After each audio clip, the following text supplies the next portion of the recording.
Namato Ratanatayasa. May I pay homage to Triple Them, the Buddha, Dhamma, and the Sangha. My respect goes to my parents and my teachers. Hello, good evening, everyone. So today is Saturday, the 10th of April, 2021. And this is Ajahn Sujan from Varapunya Meditation Center, Aberdeen, Scotland. As usual, tonight I'm here with you all. Hello, Margaret. Hello, Susma Didi. Hello, Yvonne. Hello, Pani, and John, and everyone. So I hope that you're all having a good time. And I noticed that a few people have even set up a wood-burning stove because of the cold, and the wind is so cold. And we also had a skip, and the skip is full, and stuffs are still there, some that needs to be thrown away. And yet, hey ho, it's coming to be interesting week. So, and then and this is just the announcement to you all as well that from Monday, this Monday the 11th, 11 something, 11 Monday, from Monday till Friday, so basically 1 week I won't be giving a talks because we're going to have a New Year retreat where 2 or 3 members are coming to stay overnight for a 1 week retreat. And I won't be giving a talks, but there will be a guided meditation after a chanting, which again you are most welcome to join at the evening meditations. Okay? Now this is a month, the New Year celebration in Asian countries. Like in Thailand called Songkran, and in Sri Lanka also it's Sri Lankan New Year, and in Asia like Nepal and India, and these South and Southeast Asian countries are celebrating New Year. And obviously it is big, depends on the moon calendar. And on the 13th will be the real New Year Day, will be celebrated around the South and the Southeast Asia. So these celebrations are celebrated very widely, particularly in Thailand and in Sri Lanka. In Thailand, it is also known as the Water Festival, where people will be playing water, splashing water. But unfortunately this year's Songkran, or this New Year celebration, been cancelled due to the coronavirus, another wave spreading many provinces in Thailand. And not only the sprinkling the waters, but also taken it as a family day where members of a family, those who've been traveling so far for work, they will be returned back to home and reunite with the family members and performing rituals like going to the temples, offering danas and practice of silas. And it is also known as the Seniors' Day, where people will be paying respect to the seniors and asking for the blessings. Susma Didi from Nepal is saying that Happy New Year 2078. So in Nepal, it will be 2078 this year. So in Thailand, furthermore, every Buddhist, when they go to the temple throughout the year, unknowingly they may have taken something from the temple, or they have unknowingly went with them. So as a form of they take the belief that they have taken without letting the monks or a temple know, and they have to pay back those like a debt. So as a result of that, on the Songkran day, they would bring the sand and make a pagoda out of a sand and offer to the Buddha, and paying respect to the Chaitya and Buddha as a form of asking for forgiveness, and as well as a form of for the blessings throughout the year to come.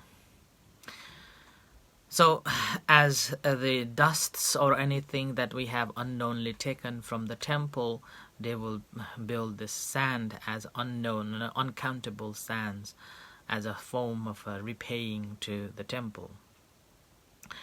And it's a quite interesting ceremony, and then that's how this Songkran festival will be celebrated in Thailand.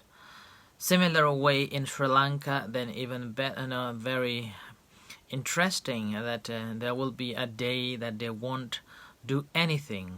It's like a holiday, it's like in a Christian belief that after the God had created for 6 days, on the Sunday he rested.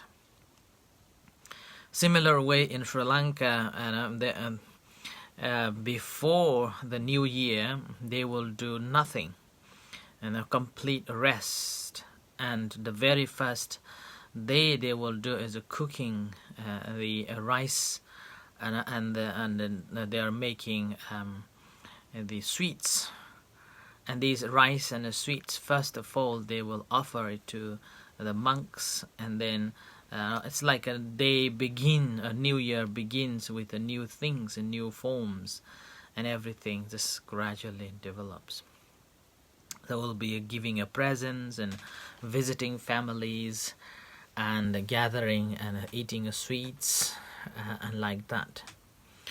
And there will be some outdoor activities as well in Thailand, in Sri Lanka, like beating the drum, climbing the post, and biting the biscuits, running the bags and like that. So various activities performed in Sri Lanka too. Whereas in Nepal and in India or other countries have less significance in the new year, apart from just the celebrating, okay, that's a new year, like that. So that's why this new year we are also having a small ceremony on the 17th as the Saturday to celebrate this new year. However, on the 13th we also will have a small ceremony at the center. But nevertheless, during this time, as I mentioned that throughout the week I won't be giving any talks, but you are welcome to join the chanting and evening guided meditation. So this is just the information for you to up to date what's going on. And after the next week on Monday, I will again give a talk. So tomorrow will be my last talk for this week, and we'll have 1 week off. Right, so we've been talking about different stories yesterday and day before, and all about a little bit sad, but also I got a few feedbacks from different people that it really helped them to understand the traumas and the difficulties life they have been going through. And I'm very glad to hear that. I'm very glad to hear that and sharing those stories that I come across, helping many people to overcome their traumas and their fears and problems and emotionally feeling down. And even like today, I was told by a family that how grateful they are to listen those stories and able to relate to their life, So that's why I feel so happy that those stories been told and it is helping. I know that I didn't ask any permission from those who are telling those stories, so I hope that you don't mind me retelling your stories. Although I didn't mention some of yours name, I did mention, but not many, not all of you. So I hope that you don't mind me telling your stories. And you must be very happy as well that your stories are helping others to overcome the all other difficulties that they are facing. And our life is such that whichever ways we bend towards or lean towards, we will be falling to that. And normally it happens that people are thinking only one thing and then they are dwelling into it so many times, again and again and again and again. It's like trapped into their own thoughts. So with that, they're leaning onto it so much that eventually they will fall down. Yeah? Thank you, Margaret, for your all the stories. Thank you, Anish. Thank you from Thailand, Anish. Yeah. So like that. So we will be leaning on that. That's why there was a story that had happened during the time of the Buddha, if I remember correctly. It says that there was one moment Buddha was traveling along with the venerable monks, and it was a little bit windy. And as the wind blown, the wind was pushing the tree into different directions, like a slanting, and sloping and inclining towards the east or the west, like that. And Buddha was very clever, and he used all the similes that he come across on the day or in his life, and which is quite easy to understand and easy to convey the message. So Buddha was saying that, venerable monks, what do you think that which direction this tree will fall down? As the tree is slanting or sloping and clinging into the east and the west due to the wind. And monks suddenly surprised such a question, and they just looked at the trees, and then the trees were just sloping and slanting one another due to the wind coming from different directions. And they say, wherever a tree clings towards it more than anywhere else, the tree will fall down in that direction. And which is obvious. So that the Buddha also said further that human beings are kind of psychological beings, that whatever things that one perceive or dwelling into that perception again and again and clinging onto that, their mindset will be following into that mindset. So that's why there are so many organizations trying to what's called brainwash people by different ways. In fact, we are always brainwashing ourselves from the information that we get, information that we receive, and the news that we read, or the books that we read, or the talks that we hear. And these are basically brainwashing ourselves too, because our brain is clinging into that perception, that form, and maybe I'm also doing same thing. But that's why, remember, I'm here just to give you information. Do not believe me what I'm saying. Think about it, okay? Think properly. And that's the beauty of the Buddha's teachings, that Do not believe me, what I say. Do not believe that the teachers are saying. Do not believe that my scripture is saying. Do not believe that this is a tradition or hearsay, such and such. And this is the beauty. Buddha further on saying that whatever you have heard, whatever you're listening, use wise attention, reflecting it wisely, whether it is true or not, whether it is applicable or not, whether it is in accordance with reason or not. And this is what needs to be done. But the person who is not, what happens is that normally it just leans into the information that we have received, and with that we will go on, like the Brexit or even the Scottish independence. Like now we're going to have election coming soon, 6th of May, and there are so many different political parties are trying to convince us that what is going to be and what you need to believe me. Yeah, you should believe this party or that party, and then one party is saying that if I got the this much votes, and I'm going to go ahead with the independent, and then another party is saying that do not vote this party because if they got this, they will be independent. Vote us, we will stop it. And another party is again putting different agendas and trying to convince us that what you need to believe.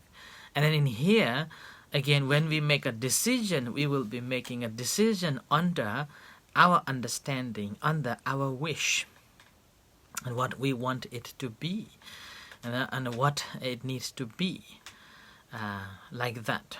So it goes on. And this is basically, that's why the Buddha's teachings is such that it's encouraged us to think about it, ponder about it, and investigate on that. And then rather than falling into that concept or that perception, you simply, you're making a right decision and properly dealing with that. Charan Pon Falata Cha Ni Da Pa. I hope that you're from Thailand. Charan Pon Satu. So that's why whichever our mind leans on, whichever sites we are taking, we will be falling into that concept or falling into that direction. Now, Buddha's teachings is such that before falling into that direction or falling into that concept or that ideas and that thoughts, we have to investigate properly. Think about it. The news or the information that you are getting, whether it is true or not, whether it is in accordance with the facts or not, whether it is beneficial for oneself and then others or not. After you have wisely reflected on that and properly investigated, then come to conclusion. And that conclusion will help you to find the right decisions. And that is the Buddha's teachings, that get the right view on things that you are consuming. That's a very important factor.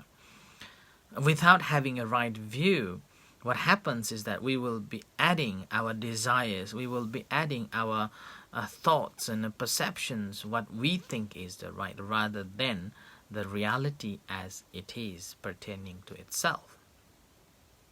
And Buddha is encouraging us to investigate. And again, this investigation is not just for one own individual's benefit, but Buddha is encouraging us to think about the benefit of oneself and then benefits of others too. And further on, some people can neglect personal benefit, but thinking of others' benefit, they become very compassionate. They are very compassionate towards other beings, other people, but forgot for themselves.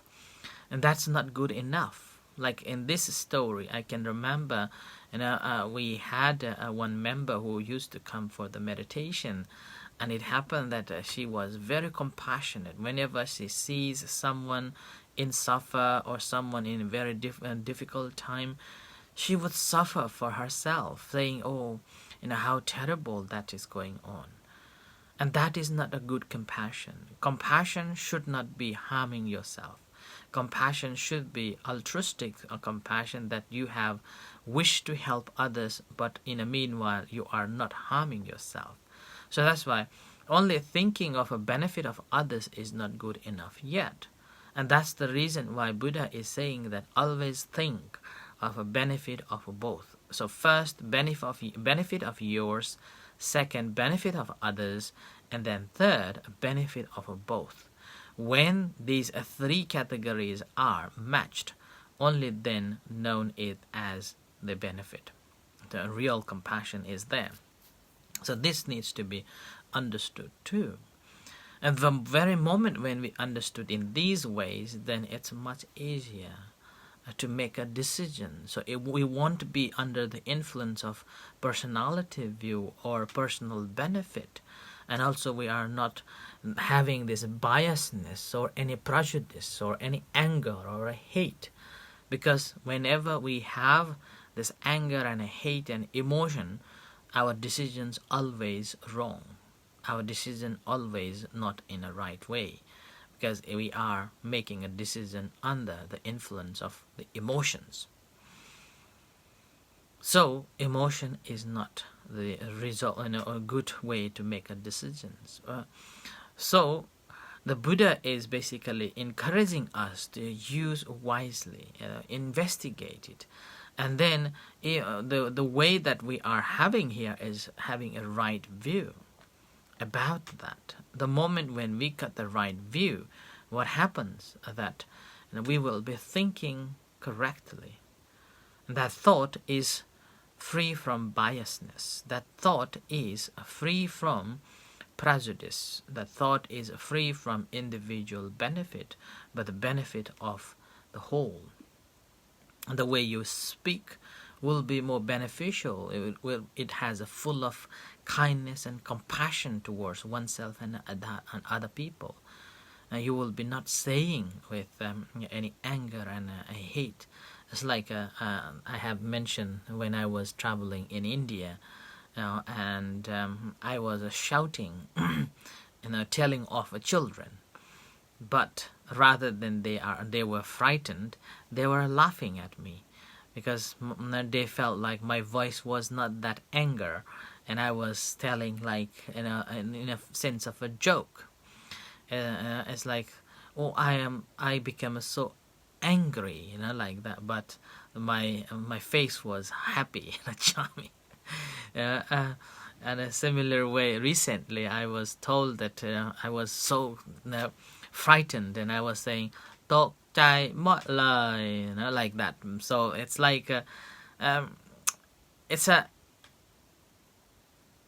so my nature is such now. Probably I have developed in that way that when I show my anger, it doesn't feel like anger. So like that. So every actions become full of kind and compassion, and the way you will be looking at things become so beneficial and towards yourself and then towards others. So that's why, as I said, as the Buddha gave this simile, the tree bends whichever directions, and if you cut it, it will fall into that direction. Similarly, if we are not trained, we will be fall into all the information that we were given and believing it as they are true. And this is not the path that we should follow. According to the Buddha's instruction, is that whatever we get the information, before falling into that direction, think, ponder, and follow properly. And as we follow properly, with the wise attention is applied, and then eventually we will be following the right path, and that path obviously will lead to the liberation, so-called lead to the attainment of Nibbana, which is ultimate happiness, where there is no suffering, and where there is no birth and a death. And obviously, again, in order to have such a state of the mind, we have to practice. And the practice, as we know, makes perfect. And without practice, it's just a menu that I refer again and again that won't feed us. We have to order and consume. And once we have consumed, then we will be full. Okay? So I end here for tonight. Once again, that next week from Monday to the Sunday, there won't be a talk, but you are most welcome to join the evening guided meditations. And those who are not following, may you be well and Happy New Year to you all as well. So with this, may you all be well and happy. May the Buddha Dhamma Sangha bless you. In a few moments' time, we're going to have evening chanting and guided meditation. You're most welcome to join with us. Until then, good night and thank you, everyone. Sadhu.